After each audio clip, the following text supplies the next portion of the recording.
మన సౌత్ ఇండియాలో మన తెలుగు రాష్ట్రాల్లోనే అత్యధికంగా సీరియల్స్ చూస్తారు. అన్ని స్టేట్స్లో కంటే ఎక్కువ శాతం సీరియల్స్ చూసేది మన తెలుగువారే. అందుకే అత్యధిక టీఆర్పీ రేటింగ్స్ కూడా వస్తూ ఉంటాయి. ఎన్నో అవార్డులు కూడా సంపాదిస్తూ ఉంటారు. ముఖ్యంగా ఇతర భాషల నటీనటులు కూడా మన తెలుగు సీరియల్స్లో మంచి పేరు గుర్తింపు సంపాదించుకున్నారు. ముఖ్యంగా 30 సంవత్సరాలుగా సీరియల్స్ ఎంతలా ఆకట్టుకుంటున్నాయో ప్రత్యేకంగా చెప్పక్కర్లేదు. అయితే ఓ సీరియల్ గురించి మాత్రం ప్రతి ఒక్కరూ మాట్లాడుకుంటారు. ఈ సీరియల్ ప్రేక్షకులను ఆకట్టుకుని సూపర్ హిట్గా నిలిచింది బుల్లితెరలో. ఈ మెగా సీరియల్ చక్రవాకం.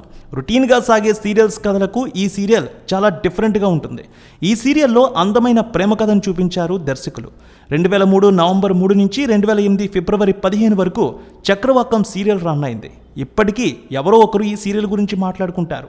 ఈ సీరియల్ స్టార్ట్ అయిందంటే చాలు మహిళలు టీవీల ముందు అక్కడే కూర్చునేవారు.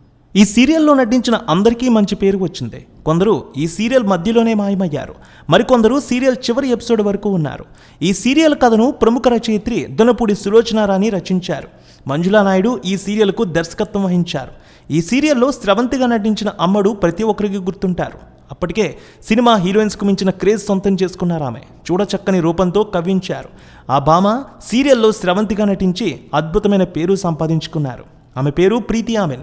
ఇప్పుడు ఆమె ఎలా ఉందో ఫోటోల్లో చూస్తే ఆశ్చర్యపోతారు. ప్రీతి ఆమెన్ పుట్టింది హైదరాబాద్లో అయినా ఆమె కుటుంబం మాత్రం ముంబైలో నివసిస్తోంది. సీరియల్స్లో మంచి క్రేజ్ తెచ్చుకున్న ఈ బ్యూటీ 2014లో అమెరికన్ మానసిక వైద్యుడు లియోనెల్ పెరేరాను వివాహం చేసుకున్నారు.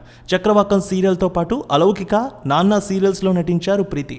ఇప్పుడు ఆమె ఎలా ఉందని చూస్తే ఫొటోస్లో చూడవచ్చు. ప్రీతి లేటెస్ట్ ఫోటోలు సోషల్ మీడియాలో వైరల్గా మారాయి.